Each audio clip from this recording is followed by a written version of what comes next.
So I think I missed that. Which book was that? The Malalignment Syndrome by Wolf Schamberger. Something I for sure cannot pronounce. Cool. Yeah, it's really good. I love how they explain things. And Rich, are you from UK? Yeah.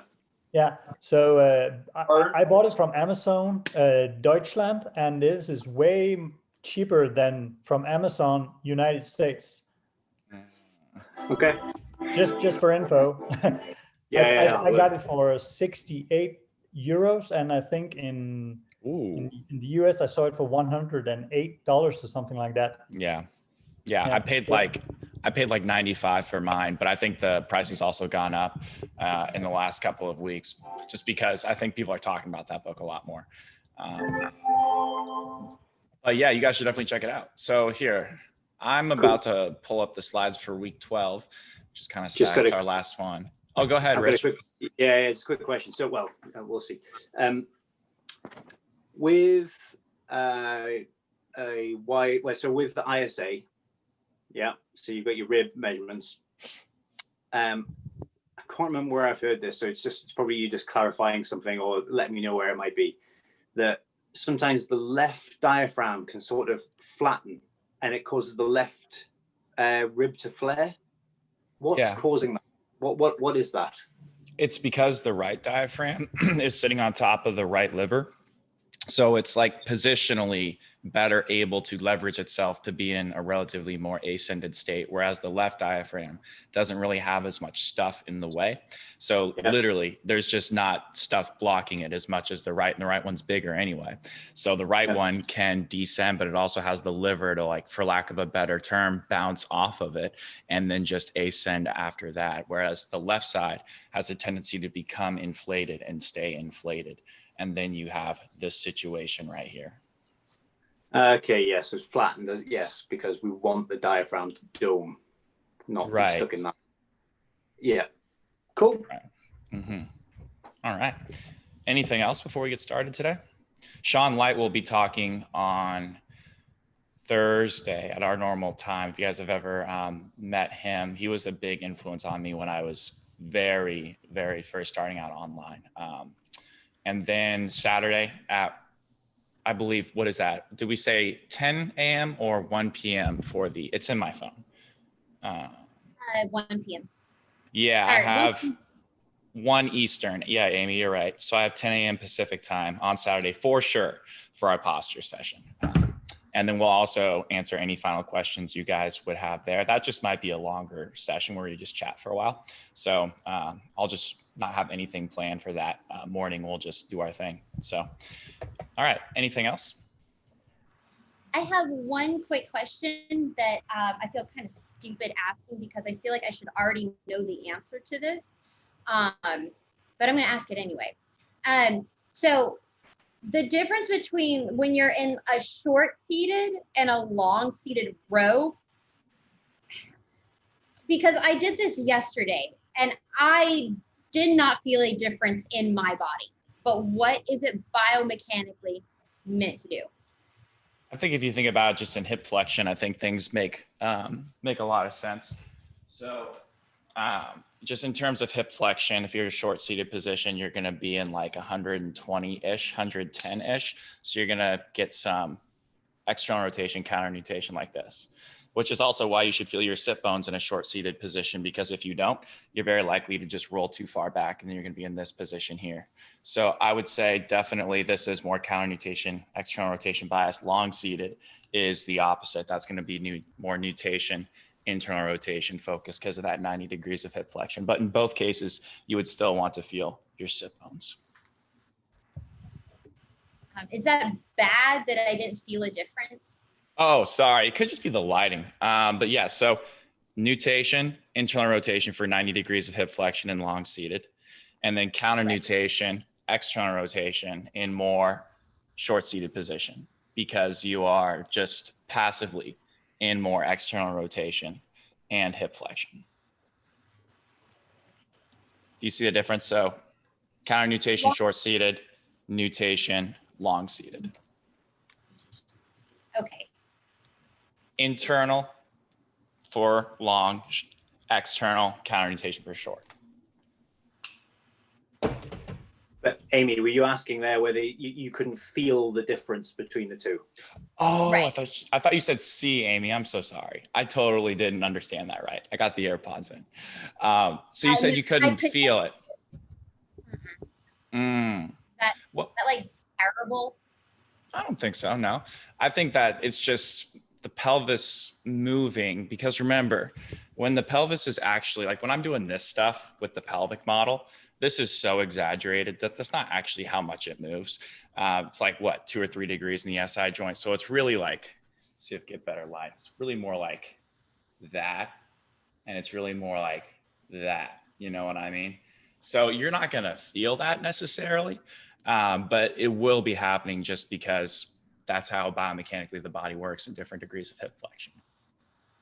Okay. Thank you so much. I thought something was wrong with me. No, I'm sorry for not hearing your question right. All right. Anything else before we get started? I got a quick question, Connor. Yeah. I have a client who's a secondary narrow, and so her feet are they seem very like kind of late stance. She's on her like balls of her feet a lot.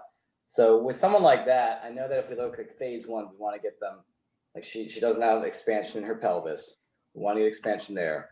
But I find doing like early stance stuff on the heels, because I think you said they're late stance, you don't want to take them back to early stance immediately. It might be too much. So I kind of have the conflict, like, do I take them to early stance? Because she goes to early stance and she doesn't do that very well. She doesn't stay on like heels elevated, doesn't work very well for her necessarily. But then like, do we want to go mid stance, which then goes, the more compression, internal rotation? Because I'm not sure where I would want to go first.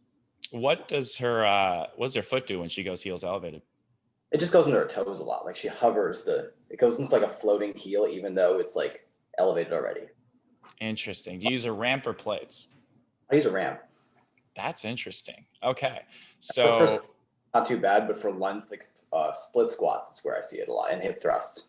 Yeah, that's totally fair. Okay. What does her pelvis look like?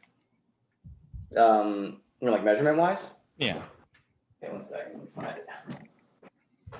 I think this is a good discussion point here. And to be fair, I'm not like 100% sure on the foot stuff because it's kind of what I want to learn more about. But sure. So her pelvis is around. Let's take a look here.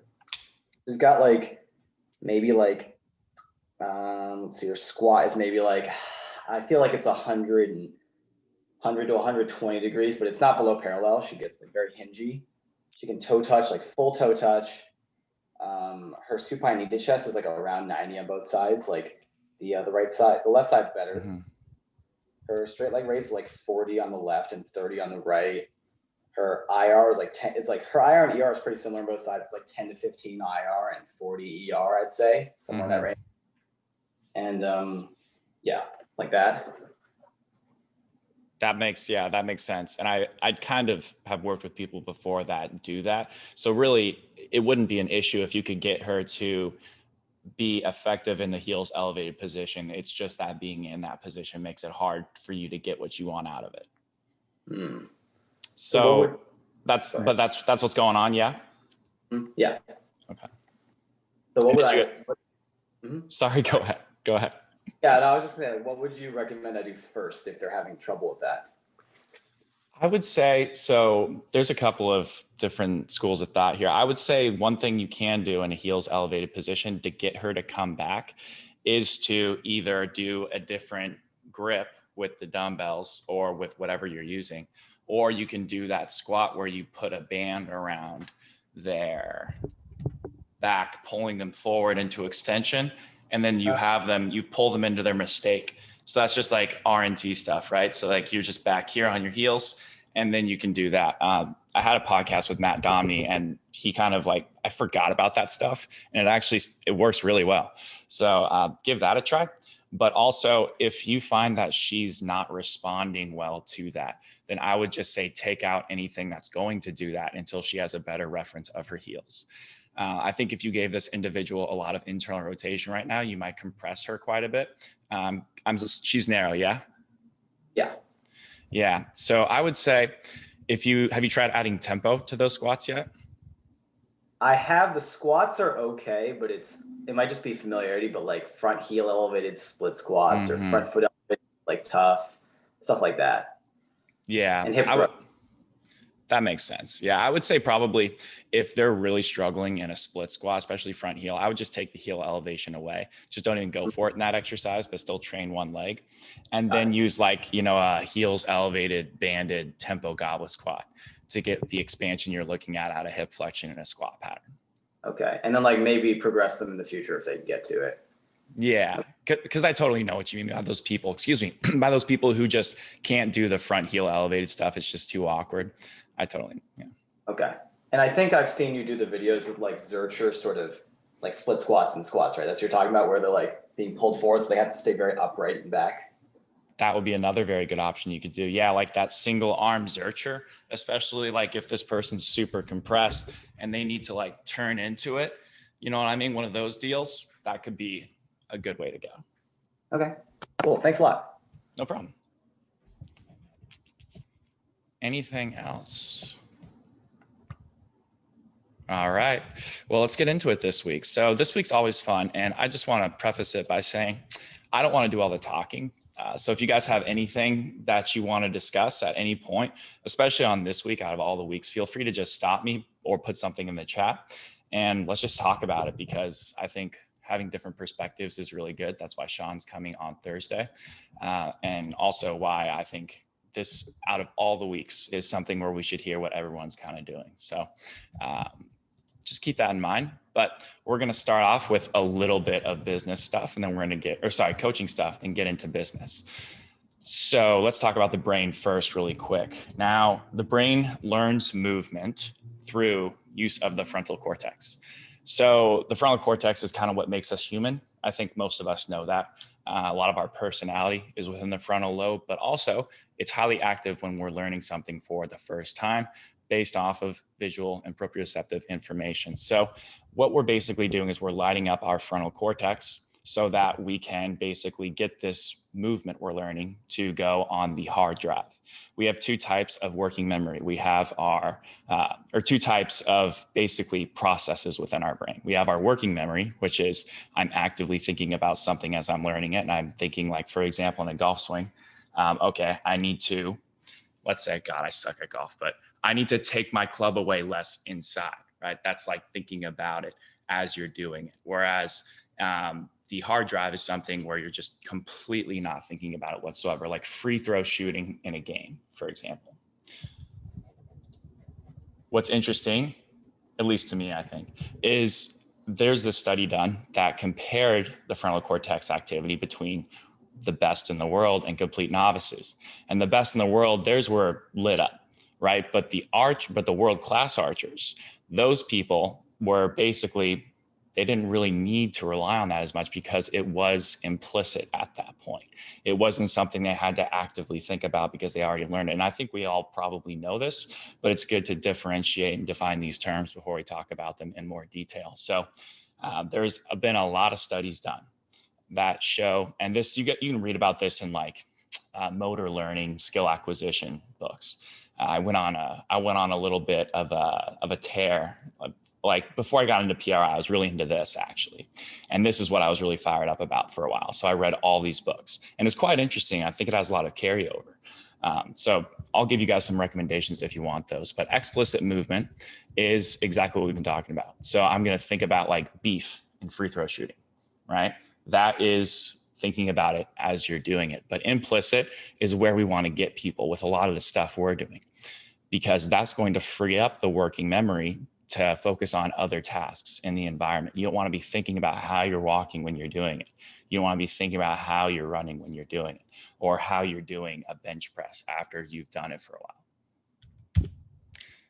And then depending on what else is going on in your life at that moment, you also have this thing called perception action coupling, which is quite literally exactly what it sounds like. So basically, I just like to read this. So it's organized into stable action models with qualitative transitions between them. Basically, depending on what you're doing, you have things like processes, senses, and yourself, which is taking information from the perceived environment and then acting based off of that. That's basically all this is saying.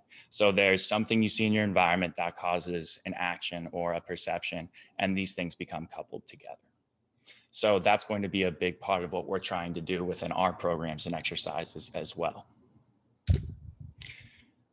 So, like I mentioned, the goal is implicit movement. We want to get people to not think about things while they're doing them outside of their activities.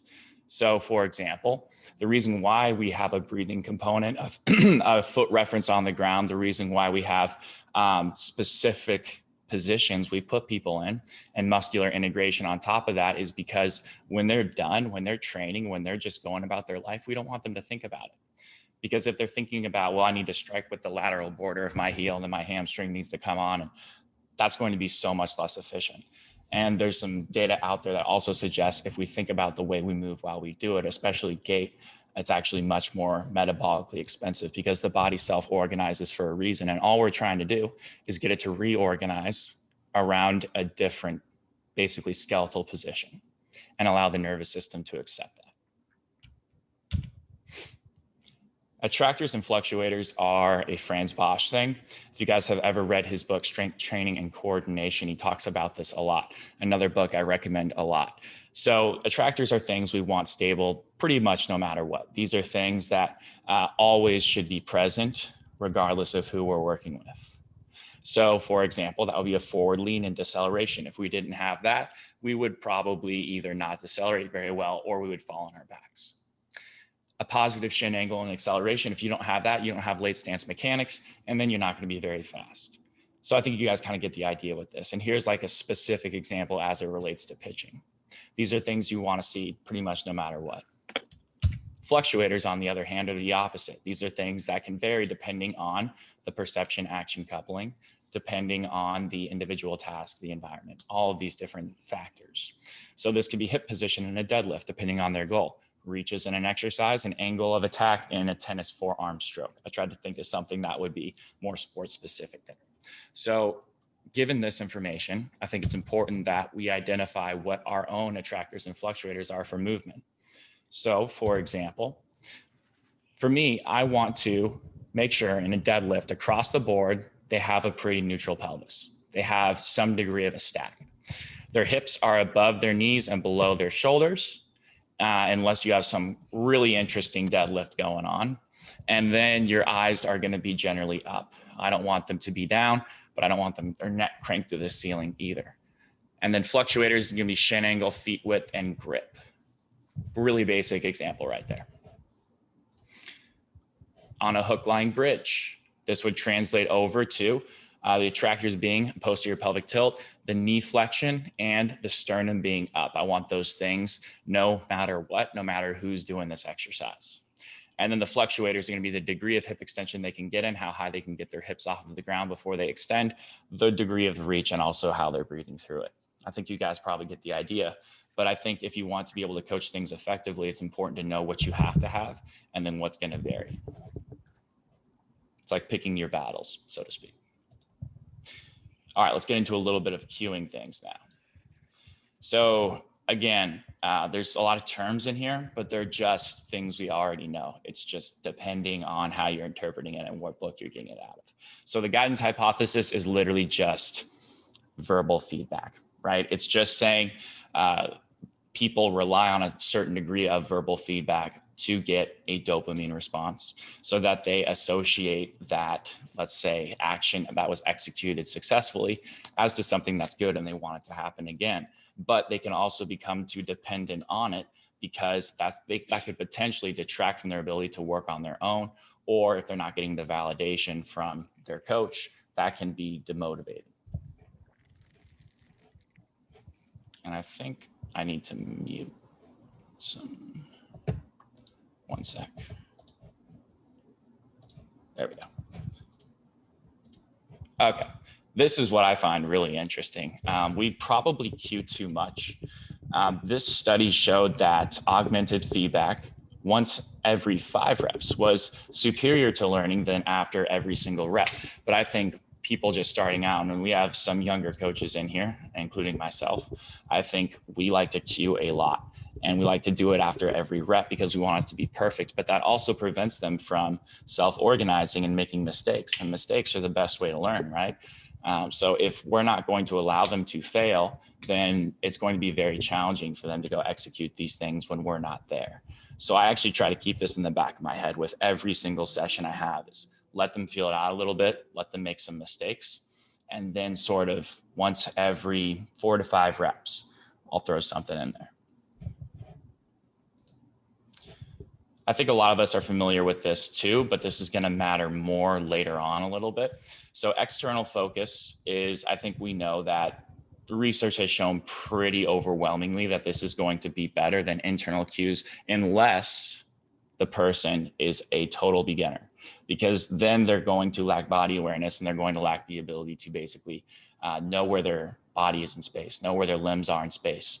So giving them a very easy internal cue like exhale and feel your obliques engage is going to be way more helpful for this person.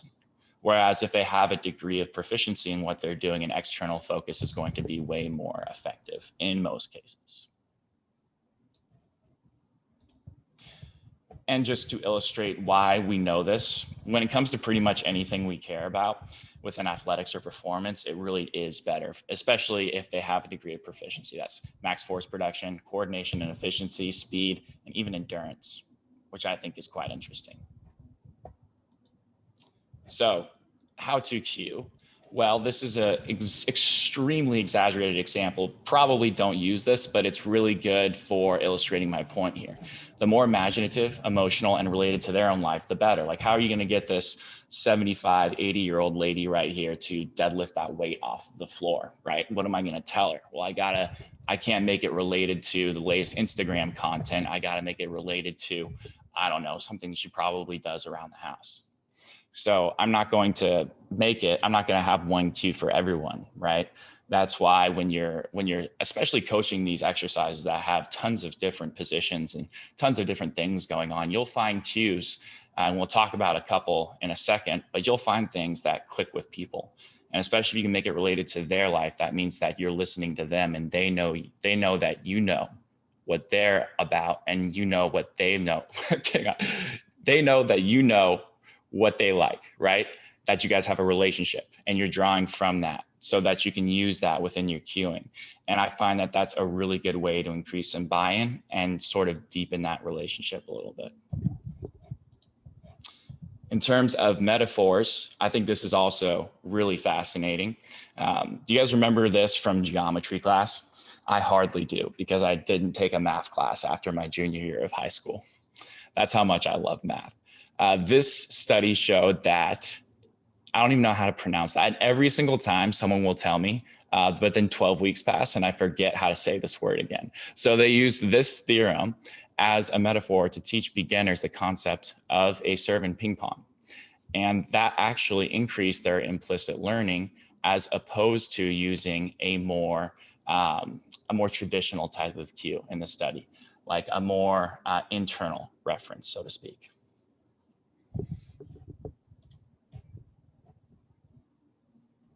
Yes, I think Keith just brought up Nikolai Bernstein. I think that's how you say it, something Bernstein. But yeah, he's definitely the father of all this, the godfather. So some effective cues I've found work over the years is this right here. So in terms of a lower push, this would be a squat, a split squat. Feel the floor come up is an extremely powerful cue for engaging hamstrings especially. This is really effective. Let's just get up right now and try. I think this is important to feel this out. So get up, and then if you want to add some extra juice, I find this is really effective on something like a front foot elevated split squat, or even a split squat in general. Let's go split squat. And let's go 1 foot ahead of the other, don't really care which. And then I want you to do a normal split squat. Just drop down and then come up, okay? Now, I want you to feel your foot get heavy over the front foot, and then feel the floor come up underneath you as if it's an elevator rising underneath your foot. I don't know about you, but I got more control and I felt my hamstring working more. Imagine that it's not you going down, it's the floor coming up. That one just overall I find is quite effective for if you say it right and the person can understand what you mean. That sometimes with that cue, people are just totally lost, but for a lot of people, it works very well. And then there's another one I would like to use, and I think I got this from someone in the last group actually, and it's really good. It was create a dent in the trampoline. So imagine that you're on a trampoline and you've got, I don't know, you can think of this as like a deadlift too, or just a back squat. Once you're at the bottom, imagine you're on a trampoline and you're trying to create a dent in the trampoline. You know how it sinks down when you have all that weight? You're trying to push down so hard that that trampoline is going to sink down, and then that's going to create that. That's like a nice little visual for them. And I find that helps to actually teach them to push rather than just think about coming up out of the hole. Lower pull, close the drawer with your butt. This is a hip hinge. So I like to say, I don't know, imagine you're on the phone with your significant other and there's an open drawer behind you. You want to close it with your butt. How are you going to do that without using your hands? Hips go back. And then another, this is better for more, I would say, intermediate to advanced lifters.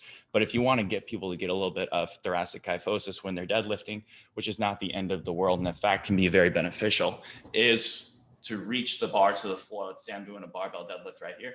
If I reach the bar to the floor, but still maintain my neutral lumbar, that's going to not only allow me to get the bar to the floor quicker, but it also, I find, is really effective for keeping the abs engaged and not overextending. With upper push, I like to say, aim for blank on the ceiling, pick a spot and then hit it. And then there's always the classic cue of push yourself into the bench as opposed to the bar away from you. That one's really good for a bench press to help maintain the tightness that we need. Upper pull, unilateral. Imagine your spine is a stripper pole and your arms are the dancers. I like to use that because that gives them the visualization of the spine being one column and we're staying stacked and we're moving, everything's moving around it, as opposed to something where you're just all over the place. You want to make sure that that line is staying vertical and stacked, and then everything is just rotating around it. Bilateral, imagine your elbows are like the tides of an ocean, because something I'm taking N1 Education's biomechanics course right now, and they make a good point about how when people row, they use their scapula more than they use their lat, right? Like they will pull back like that, as opposed to pulling with their elbow. So I like to say, imagine your elbows are like the tide of an ocean coming in and out, and that allows them to sense that elbow coming back, which should then cue the scapular action from there. What we don't want to happen is this and that. That's going to cause the rotator cuff, smaller muscles like the teres, to do way too much work, and the lat is not going to be doing its fair share. Wait, Connor, could you repeat that again? It's the elbow leads the motion, not the scap. Right. That, what right. you're saying? Okay. Mm-hmm. Because what if? Okay. Go ahead. Oh yeah. What if it's all elbow, no scap? Say that one more time.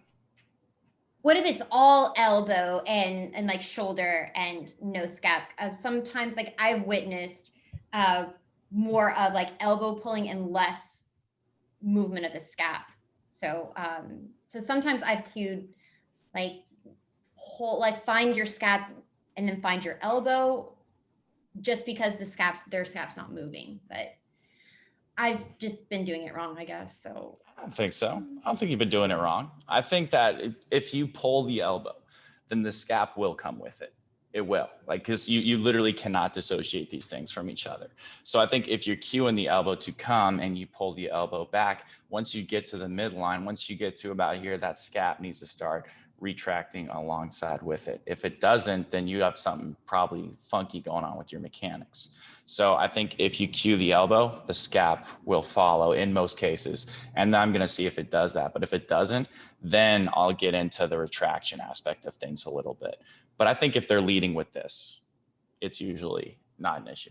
If it stops here and doesn't go all the way back, then their scap's not moving as much, right?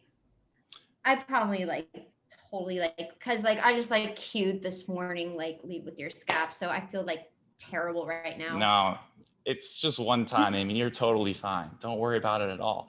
It's totally okay. It's fine. And this is just, we're talking optimal right now.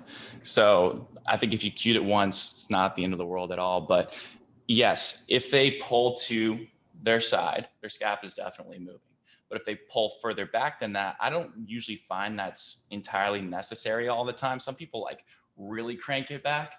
I don't think they need to do that as much. I think if they get a nice reach and they cue with the elbow and they come back to about in line with their side, if not a little bit further back, I've never seen a need to do any more than that. And I think the scap works just fine with it. Thank you. Of course. There's a lot of. Ryan says for hinging, split your pants and hide the tears the most. Yeah, that's nice. Fleming, yes, the language of coaching. I actually have not read that yet, but I've heard good things. All right. Cues for breathing and positioning. So as we exhale, I like to say, imagine you're blowing out your birthday candles. That cues that long exhale. People don't very often exhale for an extended period of time. So I think that's a thing most people have done where they know what a long exhale feels like. For kids, get something like that little spinny wheel thing, because kids, man, that's really hard. Getting kids to do this stuff is, I just don't even do it anymore. But if I did, I would get something like that, because that's going to cue them to keep breathing, keeping it rotating. And once it stops, the game's over.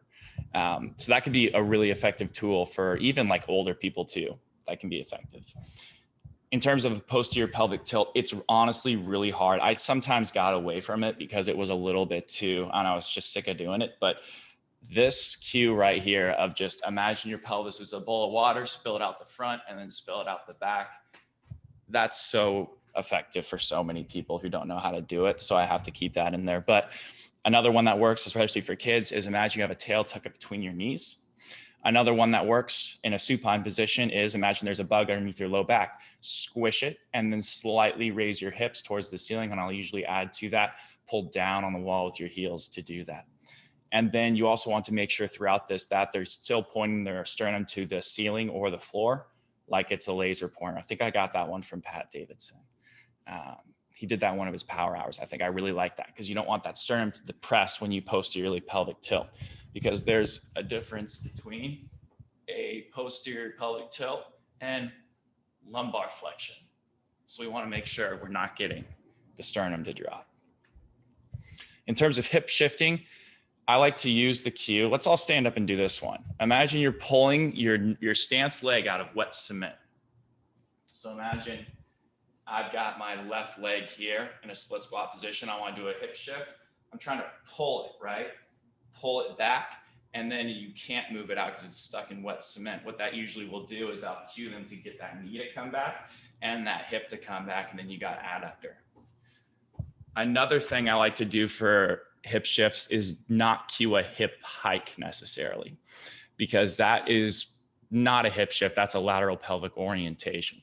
So this is not a hip shift right here. That's not a hip shift. And I don't feel any adductor or glute med. A hip shift, the one I like this a lot. It's an internal cue, but I really, really like it. Pull your front knee back and push your back knee forward. That's more of that horizontal action we're looking for as opposed to too much vertical. And then that usually gets the job done for most people, that front knee, back knee cue.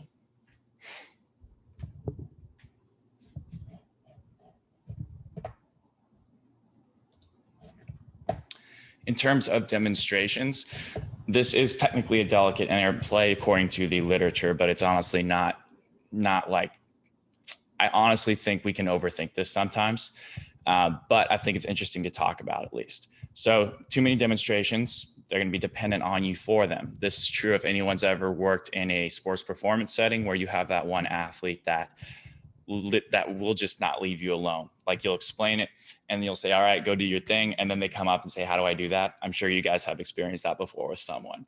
And that is what happens when they become dependent on demonstrations. Now, if you don't have enough, then you could potentially get poor learning, because I like the idea of show rather than tell. Show someone how to do something, give them a couple things to think about, but don't walk them through every single step, because then you don't get the self-organization aspect of things as much. So in this is the closest thing I could find to exercise. And this was actually in an exercise book. So this is probably also the best they could find too, but there's no significant differences in outcomes when using prescribed versus self-selected demonstrations. Prescribed meaning you're gonna get it every X reps versus, hey, show me how to do that again. That's the self-selected. So they had subjectively, again, subjectively, because how do you objectively tell a basketball jump shot is better? Because that's so individual, but it was better in both the jump shots and the badminton serves when it was self-selected. So you could use that as a way to give your clients a little bit more autonomy as well.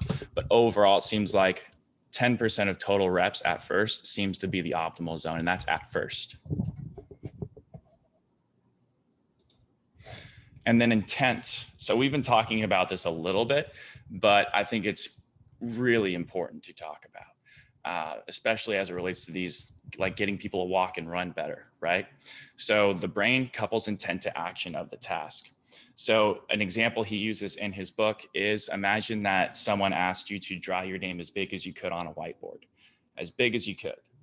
A lot of people haven't done that before, but everyone in this chat could do that, because even though they haven't done it before, they've done it on a smaller scale many, many times. So then if the brain has the intention to just do it on a larger scale, then it's going to couple the perception and action together. Boom, you're going to do something you haven't done before. So adding an intention, I think, is very important. So you can add a target. For example, he says, hang a tennis ball from the ceiling and then try to hit that tennis ball. It's probably not that much work. You could use your hand like I'm doing right there. You can start a sled push in a sports specific position, and you can add an imaginary aspect of simply pushing someone off the line, and let's say they're a lineman and they're bench pressing. I think that can matter, and he makes a strong argument for this as well. But as it relates to the stuff we're talking about gait a lot. We're talking about just human movement. So I like to say in a 90-90 hip lift, imagine you're in the hole of a squat, right? Like, what does that stack feel like? Do you want to be too rounded? No. You want to be basically nice and posteriorly pelvic tilted, neutral pelvis. You don't want to be like rounding the crap out of your back necessarily. This is a perfect, very obvious visual example of how you do that with a very much gait-like position. So here I'm in single leg stance on my left, and this is literally just going through mid stance right here.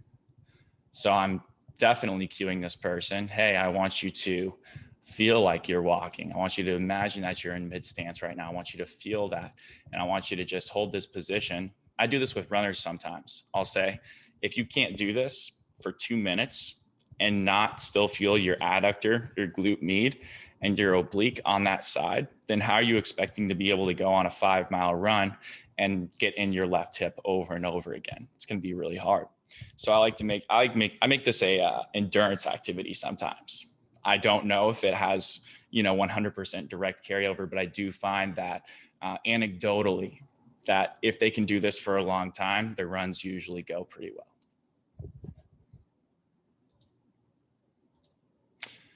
Okay, let's talk about compliance now, because that's a big part of what we're talking about, right? We're talking a lot about people going home, doing homework, doing exercises at home sometimes. So how do we make sure that they do that? Well, I think there's 2 different schools of thought here. Step 1 is that it kind of is our job to motivate our clients. I think some people say it's not our job. I would argue it actually is, because that's why they're coming to us. We're providing a service to them. So if I want to get in shape, but I don't know how, part of that is to find someone who's going to motivate me to do that as well when I need that, because we're working with humans ultimately. And the only thing I found that matters more than anything else is how much time they like spending with you. I've had clients, when I first started out online, I had clients that I wasn't really getting very far with, but we just had developed a relationship, and that's the only reason why they kept going with me. It wasn't because of the technique I was using, it's because we had just gotten to know each other. And I think that's very powerful. And I think if you guys have a good relationship, then I believe that person is going to feel more motivated to do their work, their homework. I never call it that, by the way, homework. I just call it daily drills. They're probably going to do their daily drills more because they don't want to let you down. And then you can also use the 5 why tactic, which we will talk about soon. And then the other side is we don't have time for BS. We don't have time to just pander to this person. So there has to be like a balance. So expectations are where this comes in, I believe. I tell people after every single initial program review session, so they'll have their consultation, they'll sign up, hopefully, and then we have a program review session where we sit down and talk about their entire program. That's how I do it online. So what I will say at the end of that is, okay, I need you to do these exercises every day for this many sets, but the ball's in your court for how quickly you get better. So some people do less than that and they see slower results. Some people do more than that and potentially see faster results. So I'm telling you that this is the minimum and this is the expectation. But I also want you to know that this is also what needs to happen for you to get better. So if you're not doing this and then we come back in 2 weeks and then you're still not feeling any better, like it's a two-way street here. You know what I mean? And then I also like to have monthly recaps sometimes with people who are especially non-compliant, although I haven't struggled with that too much with my clients. I think that's just because people know what they're getting when they come to work with me. They have like an expectation of what's going to happen. Whereas some of you guys don't have that privilege, honestly, of like knowing what they're going to get. When people walk into a gym, they're not necessarily expecting to get on the floor and do 5 breathing drills. You know what I mean? So people aren't going to be as compliant depending on the setting. But if you have someone that's especially non-compliant, I find having a monthly recap where you discuss how things have gone, the objective improvements, the objective things that haven't gotten much better. And I think that's just a good accountability check. So this is, I like this slide. So human survival is comfort, right? And I'm not a psychologist, so I'm not trying to get too deep here, but comfort just basically involves spending the least amount of calories for the most amount of survival. And I think this picture is this picture reflects that very well, because everyone in this picture is, let's say they're in a tribe, right? And they're going to go to the same watering hole that they know there's no predators at, because that's where the water is. That increases their chance of safety and it's comfortable. They're going to go where they know the animals are, where they can get their meat, because that's comfortable and that they don't have to guess. The village idiot who wants his own water is going to go out to his own watering hole and get eaten by a tiger. So over time, we have natural selection to get us to the point where we're very much still working through these survival instincts, but also we've kind of won the game of survival in our society, at least in America and in first world countries. We don't worry about this anymore, but these things are still very much present. And I think it's important to recognize that. In terms of some tricks of the trade, if someone has, let's say, for example, they need one thing, let's say they need hip extension really, really bad, then I'm going to give them 2 exercises. Usually I give people 3, but I'm going to give them 2 of the same exact thing, but it's going to look a little bit different. For example, if I wanted to restore some hip extension, I'd give them that hook lying hamstring bridge and the crab walk hold, but I'd cue them on that crab walk hold to get their hips nice and high, because then you're going to get a hip extension, looks totally different. It's still a bridge position, but that person feels like they're doing a little bit of 2 different things, right? When in reality, I'm just going after hamstrings. That can be very beneficial. Also, if someone is someone who wants to tone, or there's someone who wants to feel like they're working hard, I'll give them something like a supine inverted tricep extension, where I'm going for inversion, expansion in certain places, probably the last block of a training session. And then, hey, we're going to burn you out right here. Okay. We're going to do 25 reps each side for a couple of sets. And then they're going to get a ton of the stuff I want, but they're going to feel like they're working hard too. Clients also love a nice cool down. That can be an opportunity to send them out of the gym feeling nice, and then also getting a couple drills in. always test and retest. There are some times where you don't have to always test and retest. Like, for example, if you know that your client is progressing and they feel better, but you know their measurements aren't dramatically better. Sometimes with those people, I don't always test and retest, because it's about them and it's about them getting to where they want to be. So if I know that this person isn't progressing in terms of range of motion as quickly as they might want to, but they're feeling a lot better, I tend to not assess that person as frequently, because that person is progressing in the thing that actually matters. And sometimes people are just really big and jacked, or they're really tight, and their 5 degrees for them is 15 degrees for someone else. So I think it's important that they don't have roadblocks to go, oh man, I only improved like 5 degrees, but why do I feel so much better? Then they're down in negative thought loop, and you can kind of see what happens from there.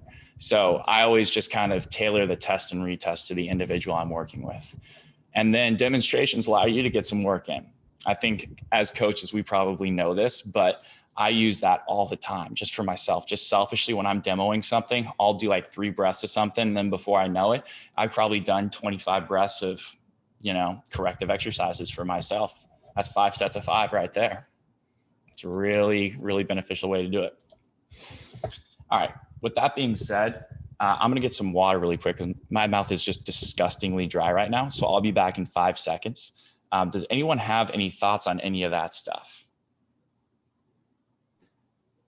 I have one thing to the BS part, the slides where you about compliance. Yeah. One thing that I can, just from my own practice, that depending on where you are in the client situation, if it's the first time or it's the 5th time, about every progression starts by telling the truth, I sometimes say to my client, because there can be so many underlying aspects that you don't know about, that has nothing to do with muscles, who has nothing to do with your clients not doing their homework. Insurance cases could be something, family problems and so on. So I just think that if we need to progress, and I have seen your progress during this 1 hour or during 2 sessions, and then everything just goes south, I mean, let me know what the truth is, and that could be put in a lot of sentences by many words. I mean, depending on how you communicate it. But every progression starts by telling the truth, because people, they want to let you know that they are doing your homework, just so that you can be happy as a coach or as a therapist.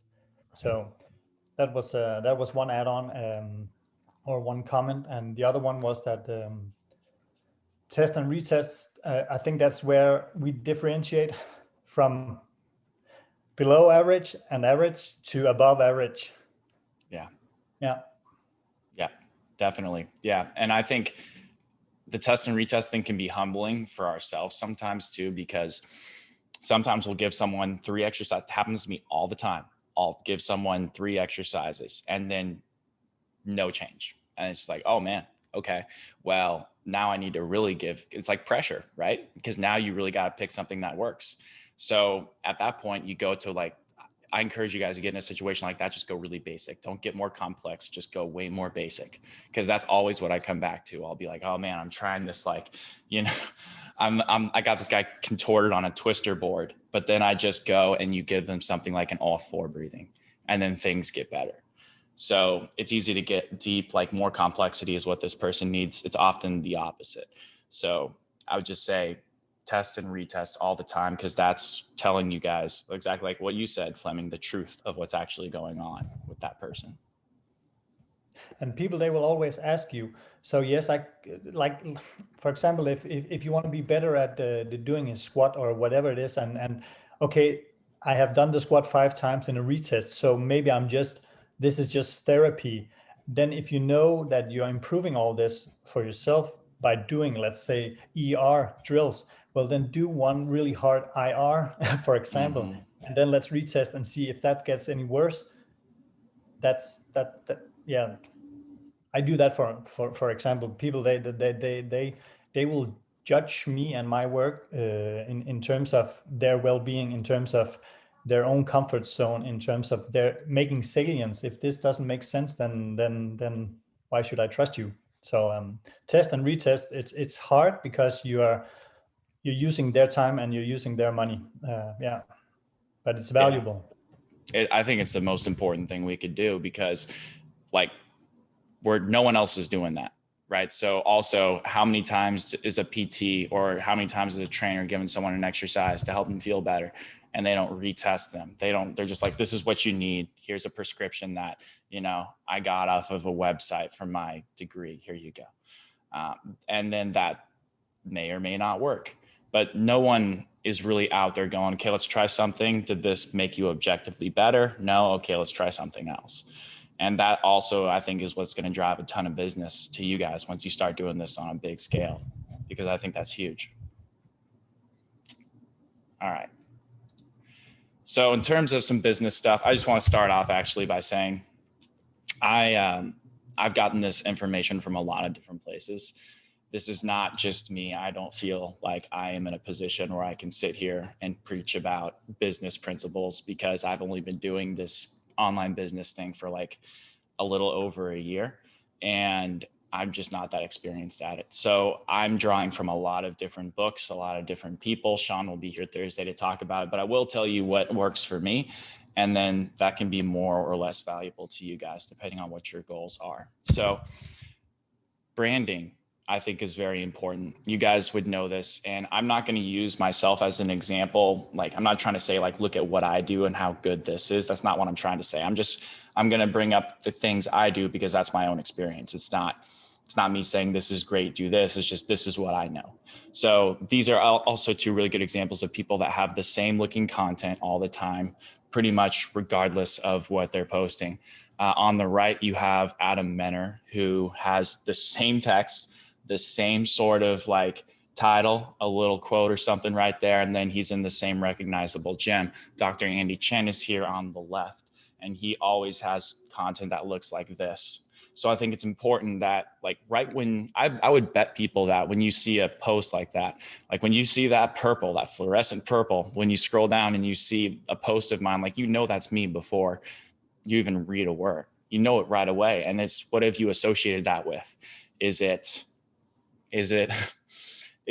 flaming people on the internet? Is it being controversial? Is it being a jackass? Or is it being positive and trying to help people and spreading value? I think that's what I try to do, is when people see that purple, it's something good. It's not, this dude is going to be what's it going to be today? You know what I mean? In terms of tools we can do this with, Canva is what I found to be by far the most easy and simple and effective. Over is an alternative to Canva. Video Shop I use for all my videos. I use Adobe Premiere for like my YouTube videos, but in terms of like a quick one too, Video Shop is fantastic. iMovie is okay, but it's an alternative. And Fiverr is unbelievably helpful for freelance work with editing, with logos, with any type of branding. Fiverr is amazing, but you guys probably heard of that before. In terms of content creation, these are the things that have helped me the most. These 4 things right here have helped me by far the most. Shifting our mindset from this is what I know to this is how it helps you right now. What I mean by that is, a lot of people will post something like, this was my med ball workout today. I know this, this, and this about med balls. Or this is a 90-90 hip lift. This is what I know about it. Look at all this terminology I'm using. Whereas this is a 90-90 hip lift. You need this if you're this type of person. Or, hey, do you have this issue? You need this 90-90 hip lift. Or, for example, I can't really use the med ball workout because no one cares about that. But I think just shifting the mindset to, this is tangible, valuable information for you to have right now, I think that's a massively important piece of the puzzle. And that also helps us spread value as opposed to making it the me show. You know what I mean? And I think that works for some people, but some of us don't have the liberty to just make it all about us. You know what I mean? So another question I ask myself is, why should they stop scrolling for me? What am I going to provide them? What is going to make this special and worth their attention? Because attention is very much a resource on the internet. And this is where marketing is done. So I think it's important to keep that in mind. And this is probably the most important part of the entire business part of this. Target specific populations versus broad general audiences. Going back to that med ball workout, like here's a med ball workout. You want this? Great. Go have fun with it. And I guess that's cool. You're trying to share something, but that's so broad. Like, what are you trying to get out of that? Who are you trying to reach with that? And I think it's really important to get hyper specific, like really, really specific with people. And I'll show you a couple of examples of that in a second. And then just the last thing is just forget about the likes for a little while. I think that's really hard to do. I struggle with that myself, very much so. But I find the more I care about that less, the better I feel. And also the more outreach I have, because if you're targeting a specific population, you're not going to get a crazy high amount of engagement, but you're going to reach people that have exactly what you're describing. And that's the most powerful thing, is getting people to go, oh, that's exactly me. Like, I think 95% of the clients I've ever had have come to me like, you described this exactly. That's what I am. I want you to fix it, type of thing. I hate this. Yeah, Connor, I got something about that. Can you hear me? Yeah, I got you. Okay. How would you go about, and I know I could just go through your channel right now and just go through it, but since it's on my head right now, like titles for videos. Mm-hmm. But I guess you would probably, I guess just anticipating your answer, you'd probably say, well, it depends on your target audience. But because it's the title is important, you know, you want it to be about them. So adding words like you and like today, now, like words like that could be key. But then it's like, if the title is too specific and it's too long, it might go over people's heads because it's too complicated, you know? Yes, 100. That's a great point. It's not a question. It's just, I don't know. It just kind of like went through my head, you know? It's just, it's hard to find that sweet spot where it's a very enticing, you know, when you have that good title where it's like, but I guess you can't please everybody, so forget about it. No, you're right, man. I'm glad you brought that up. I'm glad like we're having this discussion, because that's really true. And I think, like I'll talk about in a second with the titles I like to use, but clickbait works really well. Unfortunately, a little part of me dies every single time I do it, but I found that my engagement is much higher and it's well received. I think there's a difference though between the way you use clickbait. Like if it's fear based, I try very hard not to do that, because then you're just sending the wrong message, in my opinion. I think though, like getting things that are like positive though, like how to fix this now sort of thing, you know, I think that could be very enticing for people, because everyone's doing something like that. It's just, how are you going to stand out? Like someone who does a really good job is Katie Sinclair. If you guys know who that is, she has like those music videos that she makes, her and Jill Zimmerman, and those are really, really good. Like go check those out if you want some inspiration. She's solid at that. And that's just an example of, you know, finding something that catches attention right away. I hate this picture of myself so much. So right here these are the two things that have gotten me the most amount of business. These two things right here. And that was up until before the last presentation, actually. That's probably changed since then. But I would say that these two things are hyper specific. Let's think about it. How many people have tried a 90-90 hip lift in the world? Not that many. How many people have tried a 90-90 hip lift and it didn't work for them at all? That's way less. And how many people have tried a 90-90 hip lift, it didn't work for them, and are scrolling past this right now? Like not many at all. But I actually got a lot of people that messaged me and said, hey, this is me. I thought this was the only way because this is all I see on the internet. And then a lot of those people converted to clients because they maybe have worked with a PRI practitioner in the past. They didn't respond well to the basic stuff, and then they felt like they were even more broken. But if there's a different way, then you see where we're going with this. In terms of the left low back pain, right? I literally describe what the problem is and how to do it.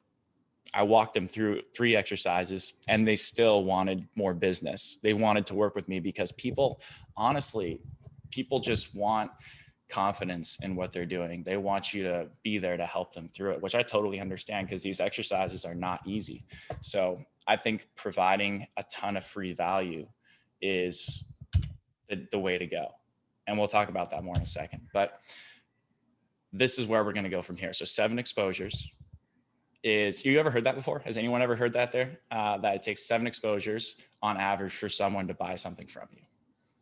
That's like a classic business thing. And that depends on what you have out there. Is it like a social media post? Is it a podcast? Is it a website blog post? Is it a mention you saw somewhere else? Is it a YouTube video? You know what I mean? That's why I try to be everywhere. I try to be everywhere for this exact reason. So the first step of a basic funnel here is social media, right? You're not really going to sell anything, but that's like that's step 1. That's the exposure. So then from there, I like to create a link. And then from there, that's going to give them that link, hopefully will give them the explanation for their problem, but not the full solution. Although I have found in instances where I do give people most of the solution, they still are interested because of that same thing I mentioned before, where they want you to actually be there to walk them through it. Just having the presence there can be huge. But if you explain exactly what's going on and they go, oh my God, this is me, well, then I think you have them. And this is also a really, these are huge points, especially this free content. Zach Couples is really, really good at this. Zach Couples is really good at this. He provides a ton. Honestly, I would bet you if you were to like sit down and meticulously go through all of Zach's information, you could probably piece together his course decently well. You wouldn't get all of it, but you would get a lot of it if you sat there and went through all of his content.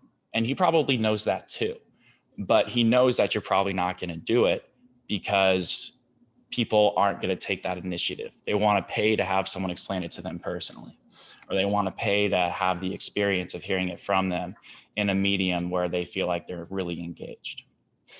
So through this free content, I focus on trying to solve problems rather than giving tips. Another tip would be like a med ball workout. I keep using that example, but let's say, hey, this is a tip for your med ball workout. Or you could say, hey, do you have this problem? Like this sort of issue, let's say piriformis syndrome. Hey, do you have piriformis syndrome? This is a problem for you. This is the solution. I've been going more towards there lately, and I find it's really, really helpful for me personally. And then, like I said right here, I think this is a very telling quote.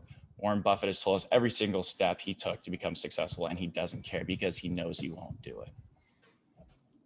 I think that's pretty powerful.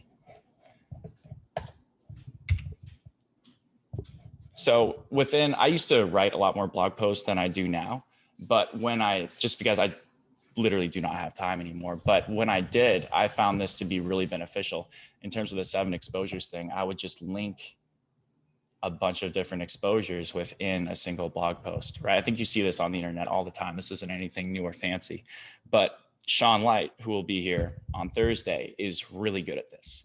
He's exceptionally good. And then at the bottom, you have a hook. If you guys have seen any of the webinars I put on YouTube, at the end, I talk about the product I'm trying to sell, because the people that stuck around till the end are the ones that are going to buy it. It's not the people that leave halfway through or they sign up and then they watch it on YouTube for 20 minutes later. It's the people that are actually going to stick around till the end. Those are the people that are going to be interested. And I bet you there's people in this program who stuck around till the end of one of my webinars and they saw the pitch. I think that's a very important thing to consider, is when you're going to place these things in front of people. At the end of an article is the same thing. I wouldn't want to put it in the middle because that person is less likely to probably be engaged. And I don't like putting ads in the middle of articles anyway. Towards the end, for more information, to have the whole problem, but not the whole solution, I think that's when it's a good placement. So here's Sean. Hey, Connor. Go ahead, Phil. Yeah, I noticed you don't put ads in your videos either. Or is it just me? Is it so that people could just, like, there's no distractions, they could just watch the whole thing through?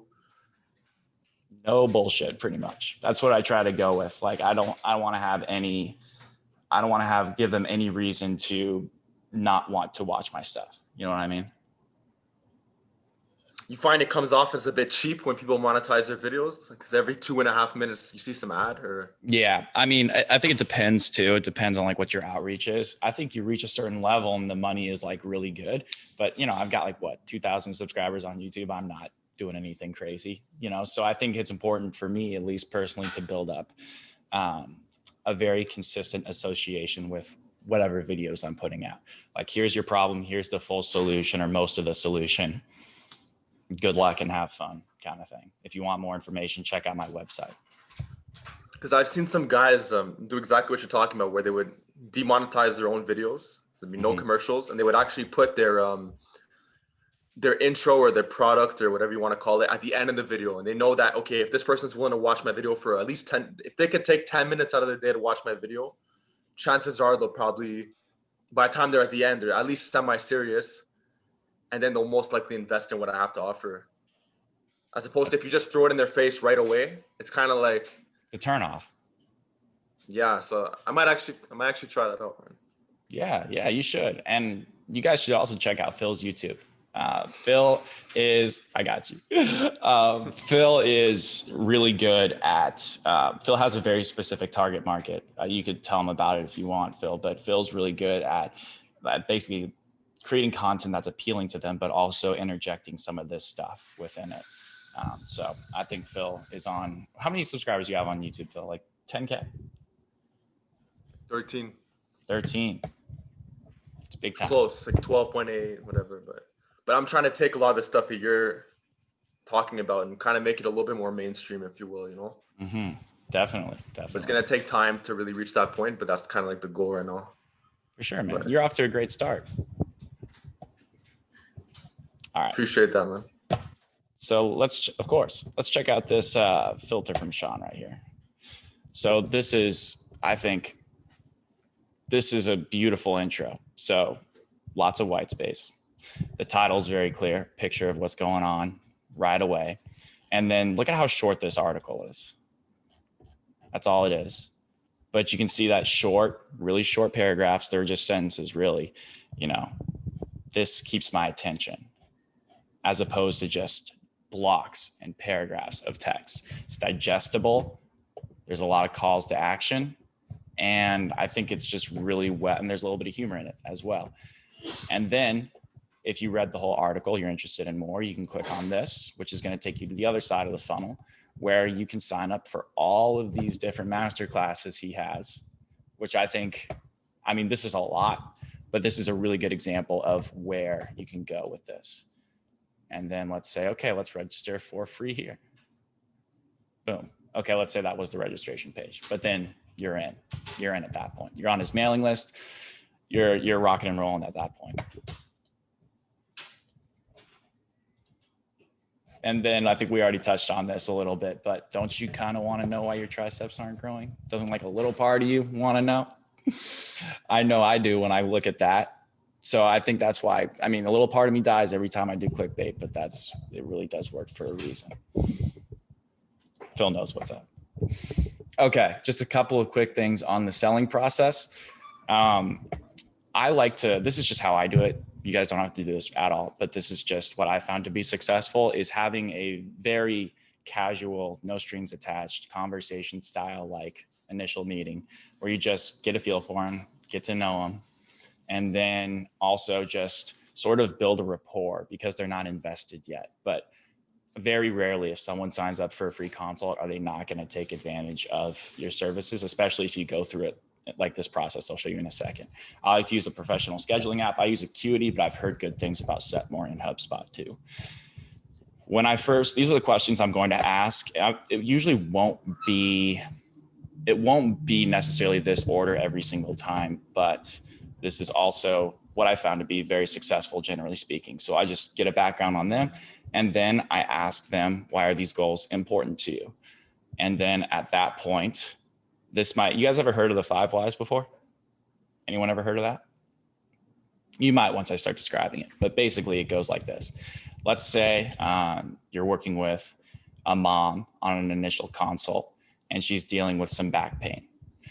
And you say, okay, why are your goals important to you? Why do you want to get rid of your back pain? Well, she says, well, it's just really annoying, it's obnoxious, and it interrupts my day. And then you can go, okay, what about it is particularly obnoxious, or why do you feel like that's hindering the quality of your day? She goes, well, every time I get up and down from a chair, I feel like my back just flares up. I can't exercise. And it's just, overall, a hindrance to my life. And you go, okay, what about exercise? What about exercise is so important to you? And then they would go, well, you know, I want to stay in shape so I can play with my kids, so I can, you know, you see how you start peeling back the layers of the onion a little bit. And then you get to what the real reason is. It's not because she wants her back pain to go away so that her day's not hampered necessarily. That's a surface level answer. The real reason is she wants to play with her kids again. And I think if you have that, then you really do know where their true intentions are. And that's a really powerful thing and not a question I feel like a lot of people ask. And then history with exercise on a scale of 1 to 10, how important are your goals to you? I like this question because it's kind of throwing it back at their face. It's kind of like, hey, you know, like I know you're here and I'm trying to sell myself to you, but if you're not going to be invested in this, then this is a two-way street. So if they answer 7 or lower, I'm going to ask them why. Because if they're not invested in this, then I tell people like, you're a reflection of my work. So if we work together and you have a bad experience or you don't achieve your goals, then that's a bad reflection on me as well. So I want this to be very much like you get out what you put in. And then nutrition, I don't really do that as much anymore, but I feel like for a general trainer, that's probably an important question to ask. And then walking through an average day to get any lifestyle red flags. Sleep is really, really important. I'm starting to find this more and more too, in terms of sleep. Perfect example, last Friday, a couple days ago, I was working with one guy and he's been tough. He's a lateral orientation. And we would make great progress. And then he would flare up a week later, every single time for like a month. And then I realized I hadn't talked to him about his sleep. So he sleeps on his stomach in an extended state with his right leg flared out into ER. So like, you know, I'm talking about like his right hip is pulled up and he's laying on the inside of his right thigh. So that's how he slept every night for 8 hours. That's a third of his life, spending time in extension, belly breathing strategy, and right hip ER. So he would just undo all of his progress within training and all of that because he was sleeping absolutely terribly. So what we did was we put 2 big pillows underneath his belly and underneath his low rib cage. And then he hasn't had pain in like 3 weeks, which I think is huge. And the guy's life was absolutely just totally hampered by that pain. So I think asking the sleep question is really important. And then after that, at the end, I like to repeat their goals back to them in a summary format. For example, just so I'm understanding this correctly, I will say, so from what I understand, you are seeking to, I don't know, it's really, really general, gain muscle, lose fat, and get in better shape because it's important to you that your back pain is not a hindrance to your life, because ultimately at the end of the day, you want to be able to come home from work and still play with your kids and still have the energy to do so. And then that person feels like they're heard. They feel like you understood them. And then I think that's a pretty good relationship. That's a good first impression. And then at that point, I will walk them through an assessment. And after their assessment is over, after the assessment's over, I'll basically bring out the pelvic model, scat model, the foot model, talk about them.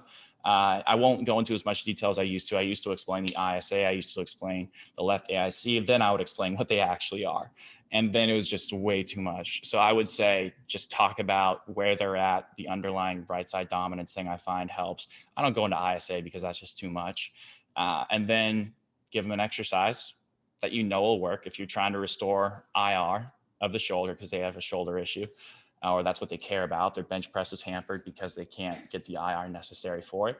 Then I would give them something like an all forward breathing, or give them something like an arm bar variation, and then retest them. And then if they improved, I don't think I've had one person that's improved like a significant degree and not signed up, because again, that's the test and retest thing that no one else is really doing. All right, that was it on that one. Here's a couple of links I think are really cool. Nick Winkelman, speaking of him earlier, has this really good presentation on coaching cueing. And then there's also this video, which is about addiction and how, I'll just let you guys watch that, but I think it's a really cool sort of look into the human psyche and how environment drives sort of these behaviors we were talking about earlier. You guys have any questions, comments, anything you want to chat about on that? I have a couple of questions, Connor. Sure. First one about the assessment. When you do the posture one, like just static posture, I find like through the weeks, I see improvements in the test, like objective improvements, but then in the static posture, I don't see that much of a difference. So I mean, at the end, they don't care, or they didn't even know how their hips were before, but they know how they look in the mirror or how they are uneven or whatever. So I don't know if you get good improvements in static posture or not, or with the time, or. Very rarely will it be anything significant that they can notice. I can probably notice it. Thanks, Ryan. But it's not anything because muscles have to adapt. The body has to adapt. The nervous system has to adapt. So I think the ones that are really helpful are most people will feel some sort of discomfort, some sort of like pinching in their hip on hip flexion or pinching in their shoulder on shoulder flexion or IR. And then if that goes away, that's like very much like objective it is technically subjective, but it's very much like, okay, this was here, it's gone. And I think anyone can kind of sense that. And the second question is about the targets. So for me, my content is different from yours, but it attracts also coaches more than regular people. And that's also the clients I have. But at the end, I would like to have some more athletes maybe or a kind of population that are not really interested in this stuff, but I know they would benefit from it. So how do you compare what you like to be talking about or what so to make it easier to understand or attractive for people who don't care about these things? So like appealing to athletes a little bit more so. For athletes or general population who are not interested in these kind of things. They just not, I mean, they know the regular stuff from fitness, and that's, I don't know if it makes sense. For sure. Yeah. I'm actually going to pull up my page right now because I have something it's cool you brought that up because there's something I've noticed and I'm actually going to play around with it more is the stuff I put actual athletes on gets really good engagement, stuff like that. Like I'm not training people how to do whatever that is but the concept is there. So I think using that, not only is that like flashy, but it also appeals to the general person because they can at least compare it to something that they're aware of that is, I don't know, that is cool for lack of a better term. Here's another thing. Just put MJ and Kobe on there. That's not a crazy post. It's really not. But the fact that I did that, I think improved it a lot. So I would say just literally put athletes on your stuff. I think it could be that easy and make it related to what they're doing. I'm going to play around with that more myself too, because I think it could have a lot of value. That's a good one. Thank you. Sorry for mentioning David Gray again, but he does a lot with that. Usain Bolt, Yes. He does it with tennis players. He does it with rugby players, soccer players. He does it with, the last one I saw a post also was on a triple jump track and athlete about pronation and also Roy McIlroy in terms of pronation into supination and so on. So yeah. He does it a lot, and I have done one post on a hip lock drill, French pushes with the Usain Bolt. So just and people, I don't know. I think the content in some of my other posts are more important than that one, but they could see Usain Bolt and they can relate. That gave me a lot of likes. So yeah, definitely. Why not? Yeah, man. No, like do what you got to do. And also like it's the same thing of when you post something shirtless, like it gets way more engagement just because I don't know. That's what people like these days. I think a person to look out for with that is like, look at what Kyle Dobbs does when he posts something shirtless versus not.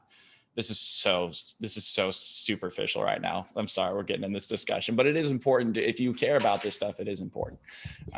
And I think he's a good person to look in terms of that.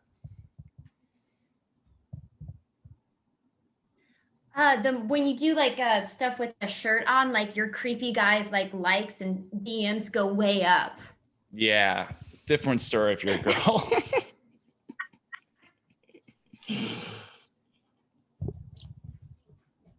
Anything else you guys got on this? Going once. I had a question. Sorry. Go ahead. I had a question about the client, like not like compliance, but like I have found that it's kind of like pulling teeth when you want your clients to submit like those posture like pictures and like gait videos. For some of my clients are very compliant with doing it, and then others have been it has been like pulling teeth. And the way that I have described it to them is this is not for me to judge you. This is not for me to make a kind of like evaluative judgment, but it's data for me to see where your structure is, what your bones are doing within your body. This is so I can better program for you. This is so I can better serve you. And even when I've encapsulated it that way, I still get that like they still like won't do it. Or like if I have them, or if they're talking about something or a kind of movement that they're doing, and I'm like, well, can you film it for me so I can see it? And they're like, oh, well, no, I'm not going to, do that. Or like, no, I'm not going to wear earbuds because I don't want to hear you. I don't want you to hear me breathing. That's one thing that I've been encountering a lot lately, because I'm just like, can you please wear earbuds or like AirPods so I can hear your questions better, and I can also hear you breathing too. So for sure. Yeah. So how would you handle something like that, even though like you have put everything, like you have made it as objective as possible? I think a lot of that comes out of self-consciousness, it sounds like, which is, I think that's fine. That's a normal, human response to, because those things are not something that people ask. That is not something we ask people to do commonly. Those positions, listening to someone breathe, So I think it's like, what's their goal? And if you know what that is, like if you understand like those couple of whys, you got down to the surface level a little bit, beyond the surface level a little bit, and then you knew where they were coming from, then you can use that as a means to relate to why that's important to do. So if this person is not, like let's say their goal is to get rid of their back pain or whatever. So explain to them why breathing is related to back pain, and then explain why if I don't hear you breathe, then you're not going to be able to change. You're not going to be able to self-organize yourself into a better position where your back pain is gone. You know what I mean? I'm going to write that one down, and I'm going to steal that. Yeah, give it a shot. So yeah, thanks. I mean, yeah, like I really do try to be as like compassionate and as possible, and like not an asshole. It's sometimes when you work with certain people who have like a lot of baggage, it's like even though like you need something like really bad to better program for them, like you don't want to send them over the edge or make them feel uncomfortable. And then sometimes I'm just like, oh my God, I'm gonna have to be an asshole to this person. I don't like being an asshole, but sometimes you have to. I don't know. You have to sometimes. Yeah. I don't know what it's like for like dudes coaching, I just know my experience. I hear you. You also got to be aware of yourself. I mean, in terms of when to fire and when to hire, sorry to say, but I have fired clients for less than being an asshole, but just you're taking up my time, you're taking up who I am and what I believe in. Mm-hmm. And I don't know if that was any of your case here in what you're talking about, but sometimes you you establish your foundation, where you are, who you are. And if somebody is compromising that, or you need to be an asshole the most of the time with that client, you're just going in a negative circuit, and that's just pulling you down. So then you need sometimes to be aware, does that guy or that girl or whatever provide me enough bread? Sorry, butter on the bread, or can I let that person go? And that can be hard, but I think that's something you need to take into consideration, that it's my way or the highway. And yes, again, it all comes down to also communication, of course, but you need to take care of yourself, because maybe you have a lot of years in this business, and it has ruined people mentally and physically if they always need to provide more than you are given. Sorry. Give more than you take. Yeah, I'm also a huge like people pleaser too, and I mean I always just go above and beyond for every single person. But when it's like I need something from them and they're so non-compliant, it's when I do put my foot down, I do like make like not like an asshole move, but I'm like, yeah, I'm afraid that not afraid. I don't want them to think that I have like I don't not have their best interest at heart. I don't know, like I'm asking different questions because like females just have a different perspective, I guess, than like when people like come to see like a male coach. So, and I like to know like how just male coaches like handled this same exact situation too. Amy, can I ask a question? Are these people who like are coming to you specifically for like, I have like what kind of goals do these people kind of have, what do they really want deep down? They want to look better. They want to it's more on like a surface level thing. They'll like see my content. They're like, I want to look like you. I'm just like, no, but you don't want to look like me. You don't want to be me. You don't want to be me. Like you want to be you. And like they'll come and their comparisons will be like, well, I can't be you. So I'm very frustrated with myself and I'm going to take my frustration out on you, or a lot of their goals are, they'll say, oh, I'm like doing this for health, but I know it's a lot of like self-esteem issues and stuff. Mm-hmm. And yeah. I feel like you're doing everything that is correct that we all want to do.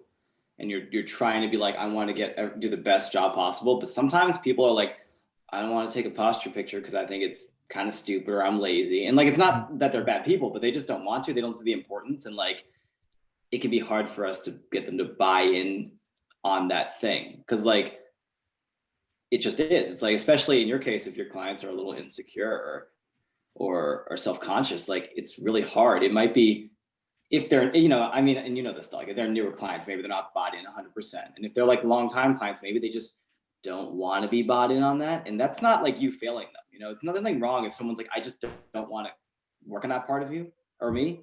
It's not like you're failing them because you're like, yeah, I'll do that for you. And I know why it's important. But sometimes you like, and like Fleming said, maybe it's just not a good fit, but sometimes you just let that part go a little bit so you can focus on other things, because it's just like not worth forcing it sometimes. Like because like we think about posture, we think about biomechanics and stuff, and the clients don't have to care about that. My idea is always like, I don't care what they're doing, what they're thinking about, as long as they're getting better and they're getting what they want. They don't need to know about hip shift, posture, and compensations, except for like the very basic that we're doing it. So sometimes like it can help to be like, do they care? Will they have a worse session if we're not working on it? Like, and then you can let it go a little bit and you can feel good that you're not doing anything wrong by doing that, at least in the beginning. Because sometimes like they get bought in more and they start to feel better and be like, well, okay, let's try doing the posture stuff now. But let's like start focusing on it explicitly versus just doing it as you're training, because you're still training them correctly. So I don't know. That's just my 2 cents. Right. Like I will not let anyone get away with like poor movement and or low quality of movement, low quality of position.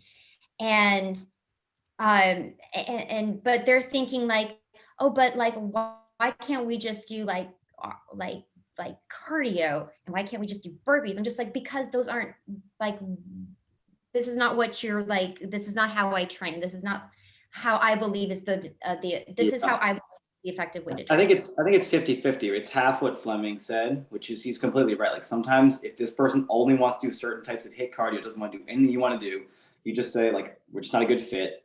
Someone else would be better to train you. And then sometimes it's like, you think and you're like, well, let me just do some of what they want just to get them to buy in. And we all know this, I think. It's just like, we're not in the frame. And because we're in COVID, and I know you train a lot of people remotely.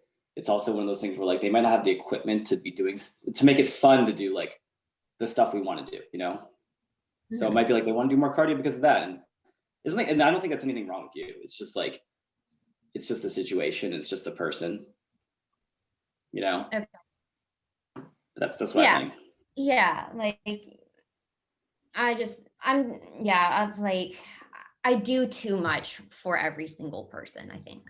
Probably. I think that's what it just comes down to. Yeah, I just go on what they want out of me versus what I want out of them. Because what I want out of them is based on what they want out of me. So if they want me to work on these things, I'm going to work 100% of them. But if they don't care about if they really don't care about their posture, it's not that I won't work on it, but I'm not going to hammer it on them. I'm just going to like do stuff to make them better, and hopefully they'll carry over. But I'm not going to be like, let's work on your, whatever. And same with exercises. If they don't, I just give them what they want and some what they need. Like Connor always says, like everyone else knows.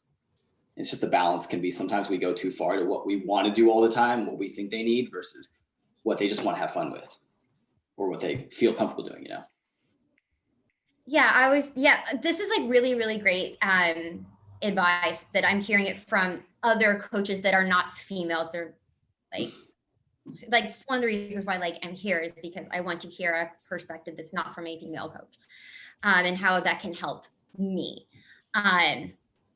But yeah, thank you so much for like, this is really, really good advice, and I need it. And thanks for listening. Yeah, you guys are like too kind. I'll shut up now.